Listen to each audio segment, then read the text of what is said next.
नमस्कार दोस्तों, crime stories channel पर आपका स्वागत है। दोस्तों, आज की जो ये क्राइम की घटना है वो है कन्नौज उत्तर प्रदेश से। 9 अप्रैल की सुबह 5 बजे अजमेरीन की चीख और रोने पीटने की आवाज सुनकर घरवाले तथा पड़ोसी आ गए। उसने अपने ससुर साबिर अली को बताया कि उसके सोहर लतीफ को किसी ने रात में मार दिया है। बेटे की हत्या की बात सुनकर साबिर अली अवाक रह गए। इसके बाद तो बेहटा गांव में कोहराम मच गया। अजमेरीन को लेकर गांव में तरह तरह की चर्चाएं होने लगी। कुछ लोग दबी जुबान से तो कुछ खुलकर अजमेरीन को ही दोषी ठहरा रहे थे। घर वालों को भी अजमेरीन पर ही शक था। कुछ देर बाद साबिर अली थाना ठाटिया पहुंचे। उस समय थाना प्रभारी शैलेंद्र सिंह थाने पर मौजूद थे। उन्होंने अधेड़ उम्र के व्यक्ति को बदहवास देखा तो पूछा, बताइए कैसे आना हुआ और इतने घबराए हुए क्यों हो? साहब, मेरा नाम साबिर अली है, मैं गांव बेहटा का रहने वाला हूँ। बीती रात किसी ने मेरे बेटे लतीफ की हत्या कर दी है। वो 20 दिन पहले ही हैदराबाद से गांव लौटा था। हत्या की बात सुनकर थाना प्रभारी शैलेंद्र सिंह चौंके। उन्होंने साबिर अली से पूछा, तुम्हारे बेटे लतीफ की हत्या किसने और क्यों की होगी? क्या उसकी गांव में किसी से कोई दुश्मनी या लेन देन का लफड़ा था? साहब, लतीफ बहुत सीधा साधा था। गांव में उसकी ना तो किसी से दुश्मनी थी और ना ही किसी से लेन देन का लफड़ा था, पर मुझे एक आदमी पर गहरा शक है। किस पर? शैलेंद्र सिंह ने आश्चर्य से पूछा। लतीफ की बीवी अजमेरीन पर, साबिर अली ने बताया। वो कैसे? थाना प्रभारी ने पूछा। साहब, लतीफ की बीवी अजमेरीन का चरित्र ठीक नहीं है। वो मायके के यार तेजपाल को घर बुलाती थी। तेजपाल को लेकर मियाँ बीवी में झगड़ा होता था। मुझे शक है कि अजमेरीन ने ही अपने प्रेमी तेजपाल के साथ मिलकर मेरे बेटे को मार दिया है। अब वो पाकीजा बनने का नाटक कर रही है। अवैध संबंधों में हुई हत्या का पता चलते ही थाना प्रभारी शैलेंद्र सिंह ने इस वारदात से वरिष्ठ पुलिस अधिकारियों को अवगत कराया और फिर पुलिस टीम के साथ घटना स्थल पर पहुंच गए। उस समय लॉकडाउन की वजह से इक्का दुक्का लोग ही मौजूद थे। पुलिस को देखकर सोहर के शव के पास बैठी अजमेरीन छाती पीट पीट कर रोने लगी। अजमेरीन रो जरूर रही थी, पर उसकी आंखों से आंसू नहीं निकल रहे थे। शैलेंद्र सिंह को समझते देर नहीं लगी कि अजमेरीन रोने का ड्रामा कर रही है। फिर भी सहानुभूति जताते हुए उन्होंने उसे शव से दूर किया और मुआयना करने में जुट गए। मृतक लतीफ का शव घर के बाहर बरामदे में तख्त पर पड़ा था। उसके शरीर पर चोटों के निशान थे। देखने से ऐसा लग रहा था कि हत्या गला दबाकर की गई थी। उसकी उम्र 35 साल के आसपास थी और शरीर से वो हष्टपुष्ट था। थाना प्रभारी शैलेंद्र सिंह अभी जांच कर ही रहे थे कि सूचना पाकर एसपी अमरिंदर प्रसाद, एएसपी विनोद कुमार तथा सीओ सुबोध कुमार जायसवाल घटना स्थल पर आ गए। पुलिस अधिकारियों ने घटना स्थल का बारीकी से मुआयना किया। फिर मृतक की बीवी अजमेरीन से पूछताछ की। अजमेरीन ने बताया कि बीती रात 9 बजे उसने सोहर के साथ बैठकर खाना खाया था। कुछ देर दोनों बतियाते रहे। उसके बाद वो घर के बाहर बरामदे पर जाकर तख्त पर सो गए। इसके बाद रात में किसी ने उनकी हत्या कर दी। कैसे और कब, इसके बारे में उसे कुछ नहीं मालूम। सुबह जब वो सोकर उठी और साफ सफाई करते हुए बरामदे में पहुंची तो उन्हें मृत पाया। पति को इस हालत में देखकर वो चीखी चिल्लाई तो ससुर और पड़ोसी आ गए। ससुर ने पुलिस को सूचना दी तो पुलिस आ गई। पुलिस अधिकारियों ने मृतक के वालिद साबिर अली से बात की तो उसने लतीफ की बीवी अजमेरीन पर शक जताया कि वो चरित्र की खोटी है। पुलिस अधिकारी पक्के सबूत के बिना अजमेरीन को गिरफ्तार नहीं करना चाहते थे, इसलिए घटनास्थल की सारी कार्रवाई पूरी करके शव को पोस्टमार्टम के लिए जिला अस्पताल कन्नौज भिजवा दिया गया। साथ ही थाना प्रभारी शैलेंद्र सिंह को आदेश दिया गया कि वो पोस्टमार्टम रिपोर्ट मिलने के बाद कार्रवाई करे। 10 अप्रैल की शाम 5 बजे थाना प्रभारी शैलेंद्र सिंह को लतीफ की पोस्टमार्टम रिपोर्ट मिल गई। रिपोर्ट के मुताबिक लतीफ की हत्या गला घोटकर की गई थी। हत्या के पहले उसके साथ मारपीट भी हुई थी। उसके हाथों और पैर पर गंभीर चोटों के निशान थे। भोजन पचा पाया गया, जिससे अनुमान लगाया गया कि हत्या रात 12 बजे के बाद हुई थी। जहर की आशंका को देखते हुए विसरे को भी सुरक्षित कर लिया गया था। पोस्टमार्टम रिपोर्ट का अध्ययन करने के बाद शैलेंद्र सिंह दूसरे रोज सुबह 10 बजे मृतक की बीवी अजमेरीन से पूछताछ करने उसके गांव बेहटा पहुंचे, लेकिन वहां दरवाजे पर ताला लटक रहा था। उन्होंने मृतक के पिता साबिर अली से पूछा तो उन्होंने बताया कि अजमेरीन घर में ताला डालकर फरार हो गई है। संभव है वो अपने मायके चली गई है। उसका मायका कानपुर देहात जनपद के रसूलाबाद थाना अंतर्गत गांव सहवाजपुर में है। उसी गांव में उसका आशिक तेजपाल भी रहता है। अजमेरीन के फरार होने से थाना प्रभारी शैलेंद्र सिंह को पक्का यकीन हो गया कि लतीफ की हत्या में उसी का हाथ है। उसी ने अपने आशिक के साथ मिलकर सोहर की हत्या की है। इसलिए अजमेरीन और उसके आशिक को पकड़ने के लिए शैलेंद्र सिंह अपनी टीम के साथ थाना रसूलाबाद पहुंच गए। वहां की पुलिस की सहायता से उन्होंने गांव सहवाजपुर में अजमेरीन और तेजपाल के घर छापा मारा, लेकिन वो दोनों अपने अपने घरों में नहीं थे। तेजपाल के पिता ओम प्रकाश ने बताया कि तेजपाल 8 अप्रैल की सुबह मोटरसाइकिल लेकर घर से निकला था। तब से वो वापस नहीं आया, जबकि अजमेरीन के घर वालों ने बताया कि वो मायके आई नहीं है। तेजपाल और अजमेरीन को पकड़ने के लिए थाना प्रभारी ने तमाम संभावित स्थानों पर छापे मारे, लेकिन दोनों पकड़ में नहीं आए। इसी बीच उन्होंने उनके घर वालों से भी सख्ती से पूछताछ की, लेकिन उनका पता नहीं चला। इस पर थाना प्रभारी ने अपने खास मुखबिरों का जाल फैला दिया। 14 अप्रैल की सुबह 8 बजे एक मुखबिर ने थाने आकर थाना प्रभारी को बताया कि अजमेरीन अपने आशिक तेजपाल के साथ नेरा पुल के पास मौजूद है। दोनों शायद किसी सुरक्षित ठिकाने की तलाश में है। मुखबिर की इस सूचना पर शैलेंद्र सिंह सक्रिय हुए और पुलिस बल के साथ नेरा पुल के पास पहुंच गए। पुल पर उन्हें कोई नजर ही नहीं आया। मुआयना करते हुए पुलिस जब पुल के नीचे पहुंची तो वहां एक युवक और एक युवती मिले। पुलिस को देखकर दोनों ने भागने की कोशिश की, लेकिन पुलिस ने घेराबंदी करके दोनों को पकड़ लिया। थाना ठाटिया लाकर जब उनसे पूछताछ की गई तो युवक ने अपना नाम तेजपाल बताया, जबकि युवती ने अपना नाम अजमेरीन बताया। उनसे जब लतीफ की हत्या के संबंध में पूछा गया तो दोनों साफ मुकर गए, लेकिन जब पुलिस ने अपना असली रंग दिखाया तो दोनों टूट गए और हत्या का जुर्म कबूल कर लिया। यही नहीं, उन्होंने हत्या में इस्तेमाल अंगोछा और डंडा भी बरामद करा दिया, जिसे उन्होंने घर में छिपा दिया था। अजमेरीन ने बताया कि तेजपाल से उसके संबंध शादी से पूर्व से थे, जो निकाह के बाद भी बने रहे।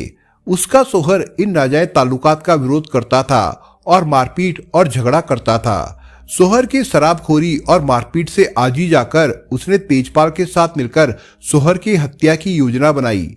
फिर 8 अप्रैल की रात उसके साथ मारपीट की और गला घोटकर उसे मार दिया। अजमेरीन की बात का तेजपाल ने भी समर्थन किया। थाना प्रभारी शैलेंद्र सिंह ने लतीफ हत्याकांड का पर्दाफाश करने और उसके कातिलों को पकड़ने की जानकारी पुलिस अधिकारियों को दी, तो वो भी थाना ठाटिया आ गए। उन्होंने हत्या आरोपियों से खुद पूछताछ की। फिर एसपी अमरिंदर प्रसाद सिंह ने आनन फानन प्रेस वार्ता बुलाई और हत्या आरोपियों को मीडिया के सामने पेश करके घटना का खुलासा किया। चूंकि हत्या आरोपियों ने अपना जुर्म स्वीकार कर लिया था, इसलिए शैलेंद्र सिंह ने मृतक के पिता साबिर अली को वादी बनाकर धारा 302 के तहत तेजपाल व अजमेरीन के खिलाफ रिपोर्ट दर्ज करवाई और दोनों को विधि सम्मत गिरफ्तार कर लिया। पुलिस जांच में एक ऐसी औरत की कहानी सामने आई जिसने देह सुख के लिए सोहर का कत्ल करा दिया था। उत्तर प्रदेश के जिला कानपुर के रसूलाबाद थाना अंतर्गत ककवन रोड पर एक गांव है सहवाजपुर। हिंदू मुस्लिम की मिलीजुली आबादी वाला ये गांव पूरी तरह से विकसित है। सड़क मार्ग से जुड़ा होने के कारण गांव में दिन भर चहल पहल होती है। यहाँ के ज्यादातर लोग या तो खेती करते हैं या फिर व्यापार। हफ्ते में हर बुधवार को यहाँ साप्ताहिकी बाजार भी लगता है, जिसमें आसपास के गांव के लोग आते हैं।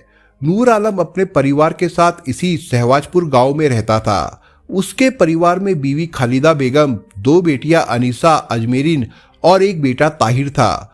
नूर आलम जूता चप्पल बेचने का काम करता था। इस काम में उसका बेटा ताहिर भी उसकी सहायता करता था। इसी धंधे से उसके परिवार का पालन पोषण आसानी से हो जाता था। बड़ी बेटी अनीसा का निकाह इरशाद के साथ कर दिया था। इरशाद रसूलाबाद कस्बे में रहता था और फल बेचता था। अनीसा सोहर के साथ खुशहाल थी। नूर आलम की बेटी अजमेरीन भाई बहनों में सबसे छोटी थी। वो 5 जमात के आगे नहीं पढ़ सकी। वो माँ के साथ चूल्हा चौका में हाथ बटाने लगी थी। गोरा चेहरा, नसीली आंखें और सुर्ख होठों पर कंपन लिए अजमेरीन जब मस्तानी चाल से घर से निकलती तो जवान युवकों की धड़कनें बढ़ जाती थी। वो उसे देखकर फप्तियां कसते थे। उनकी चुभती नजरें अजमेरीन को रोमांच से भर देती थी। अजमेरीन के वैसे तो कई दीवाने थे, लेकिन 4 घर दूर रहने वाला तेजपाल उसे कुछ ज्यादा ही चाहता था। तेजपाल के पिता ओम प्रकाश किसान थे। उनके 3 बच्चों में तेजपाल सबसे छोटा था। घर के बाहरी छोर पर उनकी जनरल स्टोर की दुकान थी, जिस पर तेजपाल बैठता था। उनका बड़ा बेटा कानपुर शहर में नौकरी करता था, जबकि बेटी की शादी हो चुकी थी। पड़ोस में रहने की वजह से अजमेरीन और तेजपाल का आमना सामना अक्सर हो जाता था। तेजपाल जहां अजमेरीन के रूप का दीवाना था, तो अजमेरीन भी तेजपाल के कुशल व्यवहार से प्रभावित थी। दोनों हंस बोल लेते थे। अजमेरीन 20 साल की हो चुकी थी। उसके युवा तन में तरंगे उठने लगी थी। तेजपाल भी 22 साल का बाका जवान था। उसकी भी रातें बेचैनी से बीतती थी। अजमेरीन जब भी उसकी दुकान पर आती तो तेजपाल उसके यौवन को निहारता रह जाता था। उसे इस तरह देखते देख अजमेरीन उसे मुस्कुराकर देखती और हया से सिर झुका लेती। मोहब्बत का बीज शायद दोनों के मन में पड़ चुका था। धीरे धीरे ये सिलसिला सा बन गया। जब भी अजमेरीन तेजपाल के सामने पड़ती, लाज से उसके गाल सुर्ख हो जाते। तेजपाल मंद मंद मुस्कुराते हुए उसे देखता तो वो और भी ज्यादा शर्मा जाती। एक रोज एकांत पाकर अजमेरीन ने पूछ ही लिया, मुझे देखकर यूं शरारत से क्यों मुस्कुराते हो? इसलिए कि सीधी सादी अजमेरीन के हुस्न का खजाना मेरी आंखों में बस गया है, तेजपाल ने कह दिया। धत! अजमेरीन ने तिरछी चितवन से उसे देखा और शर्माकर चली गई। अब दोनों की निगाहें एक दूजे से कुछ कहने लगी थी। एक रोज अजमेरीन तेजपाल की दुकान पर गई तो दुकान बंद थी। वो घर के अंदर गई तो तेजपाल खाना बना रहा था। दरअसल तेजपाल की मां बीमार थी। पिता उसे डॉक्टर को दिखाने गए थे। अजमेरीन को शरारत सूझी तो वो बोली, अपने हाथों से चपातियां ठोकते हो, शादी क्यों नहीं कर लेते? चलो, तुम्हें मेरी परेशानी देखकर रहम तो आया। तेजपाल ने ठंडी सांस छोड़ी। जब तुम जैसी कोई हसीना मिलेगी तब शादी रचा लूंगा। अजमेरीन के गालों पर गुलाब खिल गए। उसने उसे तिरछी चितवन से निहारा और बिना जवाब दिए मुड़कर जाने लगी। तेजपाल ने उसका हाथ थाम लिया। मेरा चैन और करार छीनकर मुस्कुराती हो? तुमने भी तो मेरी रातों की नींद छीन रखी है, अजमेरीन ने कहा। दोनों की मोहब्बत परवान चढ़ी तो दोनों मिलन का अवसर ढूंढने लगे। उन्हें ये मौका जल्दी ही मिल गया। उस रोज अजमेरीन के घर वाले रिश्तेदार के घर गए थे और वो घर में अकेली थी। अजमेरीन ने ही तेजपाल को घर सूना होने की बात बताकर मिलन की राह सुझाई थी। दोपहर के समय दुकान बंद करके तेजपाल अजमेरीन के घर पहुंचा। उस समय वो उसी का इंतजार कर रही थी। तेजपाल ने धीरे से दरवाजा अंदर से बंद किया और फिर अजमेरीन के पास आकर उसे बाहों में भर लिया और शारीरिक छेड़छाड़ करने लगा। तेजपाल के इरादे को भांपकर अजमेरीन ने दिखावे के तौर पर विरोध भी किया और बोली, हंसना बोलना और हंसी मजाक अपनी जगह ठीक है, लेकिन जो तुम चाहते हो वो पाप है। पाप पुण्य मैं नहीं जानता। मैं सिर्फ इतना जानता हूँ कि जो चेहरा मेरे सपनों में बस गया है वो मुझे मिल जाए। तेजपाल ने बाजू छोड़कर उसका चेहरा हथेलियों में समेट लिया। धीरे धीरे तेजपाल का चेहरा नजदीक आता गया। इतना करीब की सांसें एक दूसरे के चेहरों से टकराने लगी। तेजपाल की गुनगुनी सांसें अजमेरीन को कमजोर करने लगी। इतना ज्यादा कि मर्यादा हार गई और हसरत जीत गई। दोनों ही विशुद्ध कुंवारे थे। प्रथम मिलन का असीम आनंद दोनों को मिला तो वो इस आनंद को पाने के लिए ललायत रहने लगे। अजमेरीन मौका पाकर सामान लेने के बहाने तेजपाल की दुकान पर जाती और मौका मिलते ही दोनों मिलन कर लेते। तेजपाल तो इतना दीवाना हो गया था कि वो अजमेरीन से शादी रचाने को भी राजी था, लेकिन अजमेरीन जानती थी कि वो मुसलमान है, इसलिए हिंदू लड़के, वो भी पड़ोसी से, कभी उसके परिवार वाले शादी को राजी नहीं होंगे। तेजपाल का कभी भी अजमेरीन के घर आना पड़ोसियों को नागवार लगा। उन्होंने अजमेरीन के भाई ताहिर से शिकायत की तो उसका माथा ठनका। उसने बहन पर नजर रखनी शुरू कर दी। एक रोज तेजपाल बहाने से घर आया और अजमेरीन से मिला तो ताहिर ने छिपकर दोनों पर नजर रखी। इसका नतीजा ये निकला कि उसने दोनों को एक दूसरे को चूमते हुए देख लिया। उस समय तो उसने बहन से कुछ नहीं कहा, लेकिन दूसरे रोज उसे अकेले में समझाया कि तेजपाल हिंदू है और तू मुसलमान, उससे तेरा रिश्ता कभी नहीं हो सकता, इसलिए तू उसका ख्वाब छोड़ दे। अजमेरीन ने भाई से वादा किया कि वो तेजपाल से कभी नहीं मिलेगी। तेजपाल को भी ताहिर ने समझा दिया, लेकिन यौवन की आरजू के आगे अजमेरीन भी हार गई और तेजपाल भी। कुछ महीने बीतने के बाद दोनों फिर छिप छिप कर मिलने लगे। इसका नतीजा ये निकला कि दोनों के नाजायज रिश्तों के चर्चे गांव की हर गली के मोड़ पर होने लगे। बदनामी ने पैर पसारे और बिरादरी में भी थू थू होने लगी तो नूर आलम परेशान हो उठा। उसने बेलगाम लड़की पर लगाम कसने के लिए उसका जल्द ही जाति बिरादरी के लड़के के साथ निकाह करने की ठान ली। इस बाबत उसने खोज शुरू की तो अजमेरीन के लिए उसे लतीफ पसंद आ गया। लतीफ के पिता साबिर अली कन्नौज जनपद के ठाटिया थाना अंतर्गत गांव बेहटा में रहते थे। उनकी 4 औलादों में लतीफ सबसे छोटा था। 2 बेटियां व 1 बेटे की वो शादी कर चुके थे, जबकि लतीफ अभी कुंवारा था। लतीफ साधारण रंग रूप का था। पिता के साथ वो किसानी करता था। नूर आलम ने जब लतीफ को देखा तो उसने उसे अपनी बेटी अजमेरीन के लिए पसंद कर लिया। साल 2010 के जुलाई माह में अजमेरीन की शादी लतीफ के साथ हो गई। अजमेरीन खूबसूरत थी। वो लतीफ की दुल्हन बनकर ससुराल पहुंची तो ससुराल वालों ने उसे हाथों हाथ लिया और उसके हुस्न की तारीफ की।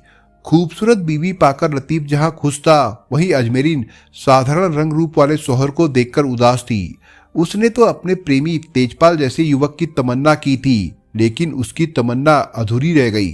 2 हफ्ते ससुराल में रहने के बाद अजमेरीन मायके आई तो उसका चेहरा मुस्कुराने के बजाय गम में डूबा हुआ था।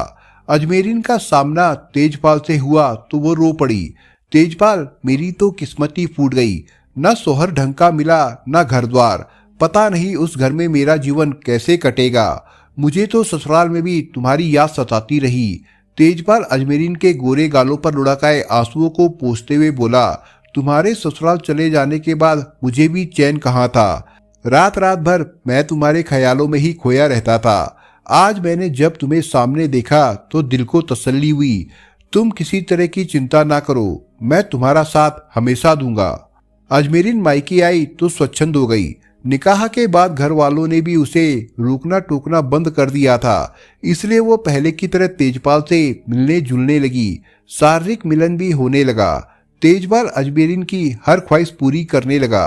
3 महीने बाद अजमेरीन दोबारा ससुराल चली गई, लेकिन इस बार वो तेजपाल का दिया मोबाइल भी लाई थी। इस मोबाइल से वो ससुराल वालों से नजर बचाकर बात कर लेती थी। इसके बाद तो ये सिलसिला ही चल पड़ा। अजमेरीन जब मायके आती तो प्रेमी तेजपाल के साथ गुलछर्रे उड़ाती और जब ससुराल में होती तो मोबाइल फोन पर बातें कर अपनी दिल की लगी बुझाती। देर रात मोबाइल फोन पर बतियाना ना तो उसके सास ससुर को अच्छा लगता था और ना ही शोहर को। लतीफ ने कई बार उसे टोका भी, पर वो तुनक कर कहती, क्या मैं अपने घर वालों से भी बात ना करूं। अजमेरीन को संयुक्त परिवार में रहना अच्छा नहीं लगता था, क्योंकि संयुक्त परिवार में बंदिशें थी, सास ससुर की हुकूमत थी। इसलिए जब मोबाइल फोन पर बात करने को लेकर टोका टाकी होने लगी तो वो घर में झगड़ा करने लगी। सास ससुर को तीखा जवाब देने लगी। घर में कलह बढ़ी तो साबिर अली ने अजमेरीन का चूल्हा चौका अलग कर दिया। घर जमीन का भी बंटवारा हो गया। लतीफ अपने परिवार से अलग नहीं रहना चाहता था, लेकिन बीवी के आगे उसे झुकना पड़ा। अब वो अजमेरीन के साथ 2 कमरे वाले मकान में रहने लगा। अजमेरीन अलग रहने लगी तो वो पूरी तरह से स्वच्छंद हो गई। उसने शर्मो हयात त्याग दी और बेरोक टोक घर से निकलने लगी। वो सास ससुर से तो दूरियां बनाए रखती थी, पर पड़ोसियों से हिल मिलकर रहती थी। अलग होने के बाद अजमेरीन ने तेजपाल से आर्थिक सहायता मांगी तो वो राजी हो गया। आर्थिक सहायता के बहाने तेजपाल का अजमेरीन की ससुराल में आना जाना शुरू हो गया। बातूनी तेजपाल ने अपनी बातों के जाल में अजमेरीन के शोहर लतीफ को भी फंसा लिया था। उसने उसे शराब का चस्का भी लगा दिया। अब जब भी तेजपाल आता तो शराब और गोश्त जरूर लेकर आता। शाम को अजमेरीन मीट पकाती और तेजपाल और लतीफ की शराब की पार्टी शुरू हो जाती। तेजपाल जानबूझकर लतीफ को ज्यादा पिला देता। उसके बाद लतीफ तो जैसे तैसे खाना खाकर चारपाई पर पसर जाता और तेजपाल रात भर अजमेरीन के साथ रंग रलिया मनाता। सवेरा होने के पहले ही वो मोटरसाइकिल पर सवार होकर अपने गांव की ओर रवाना हो जाता। चूंकि तेजपाल कभी कभी ही आता था, सो लतीफ को उस पर शक नहीं हुआ। दूसरे जब वो आता था तो लतीफ की मुफ्त में दारू पार्टी होती थी, इसलिए वो स्वयं भी उसके आने का इंतजार करता था। तीसरे जब कभी उसे बीज खाद के लिए पैसों की जरूरत होती तो वो बेहिचक उससे मांग लेता था। लतीफ तेजपाल को अपना हमदर्द और दोस्त मानता था, जबकि तेजपाल ये सब अपने स्वार्थ के लिए करता था। कहते हैं कि चोर कितना भी शातिर क्यों ना हो, एक ना एक दिन उसकी चोरी पकड़ी ही जाती है। अजमेरीन और तेजपाल के साथ भी यही हुआ ये कि उस शाम लतीफ ने तेजपाल के साथ शराब तो जमकर पी थी, लेकिन कुछ देर बाद उसे उल्टी हो गई थी। आधी रात के बाद उसकी आंखें खुली तो अजमेरीन कमरे में नहीं थी। वो कमरे से बाहर निकला तो उसे दूसरे कमरे में कुछ खुसर फुसर सुनाई दी। लतीफ का माथा ठनका। वो दबे पांव कमरे में पहुंचा तो उसने शर्मनाक नजारा देखा। उन दोनों को आपत्तिजनक हालत में देखकर लतीफ मानो भूत बन गया। उसे बीवी और दोस्त से ऐसी उम्मीद नहीं थी। अजमेरीन और तेजपाल ने लतीफ को अपने सिर पर खड़े देखा तो हड़बड़ाकर अलग हो गए। उसने गाली गलौज शुरू की तो तेजपाल भाग गया, पर अजमेरीन कहाँ जाती। लतीफ ने उसकी जमकर पिटाई की। मौके की नजाकत भांपकर अजमेरीन ने गिरगिट की तरह रंग बदला और सोहर से माफी मांग ली। लतीफ अपनी बसी बसाई गृहस्थी नहीं उजाड़ना चाहता था, इसलिए अजमेरीन को चेतावनी देते हुए माफ कर दिया। अपने लटके झटकों से उसने सोहर को भी मना लिया। हवस औरत को बहुत नीचे गिरा देती है। पति द्वारा माफ करने पर अजमेरीन को संभल जाना चाहिए था, पर मायके के यार को वो भुला नहीं पाई और पति धर्म भूल गई। कुछ समय बाद वो तेजपाल से फिर से मिलने लगी। तेजपाल को लेकर घर में शुरू हुई कलह ने पैर पसार लिए थे। लतीफ और अजमेरीन में झगड़ा बढ़ा तो बात घर से निकलकर बाहर आ गई। पड़ोसी जान गए कि झगड़ा क्यों होता है। साबिर अली भी बहू की बदचलनी से वाकिफ हो गया। लतीफ अब शराब पीकर घर आता और अजमेरीन को पीटता। पिटाई से अजमेरीन बुरी तरह चीखती चिल्लाती। शराब पीने के कारण लतीफ की आर्थिक हालत खराब हो गई थी। उसने अपना खेत भी गिरवी रख दिया था। आर्थिक स्थिति खराब हुई तो लतीफ कमाई करने के लिए हैदराबाद चला गया। वहां उसका एक दोस्त मजदूर सप्लाई करने वाले किसी ठेकेदार के पास काम करता था। उसने लतीफ को भी मजदूरी के काम पर लगवा दिया था। सोहर प्रदेश कमाने चला गया तो अजमेरीन मायके आ गई। मायके आकर उसने तेजपाल को रो रो कर अपने उत्पीड़न की व्यथा बताई।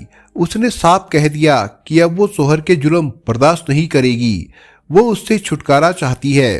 फिर मायके में रहने के दौरान ही अजमेरीन ने प्रेमी तेजपाल के साथ मिलकर सोहर के कत्ल की योजना बनाई और उसके वापस घर आने का इंतजार करने लगी। 10 मार्च को लतीफ हैदराबाद से वापस घर लौटा। आते ही उसने अजमेरीन को मायके से बुलवा लिया। अजमेरीन पहले ही सोहर को हलाल करने की योजना बना चुकी थी, इसलिए वो बिना किसी हिला हवाली के ससुराल वापस आ गई। औरत एक बार फिसल जाए तो वो विश्वास के काबिल नहीं रहती।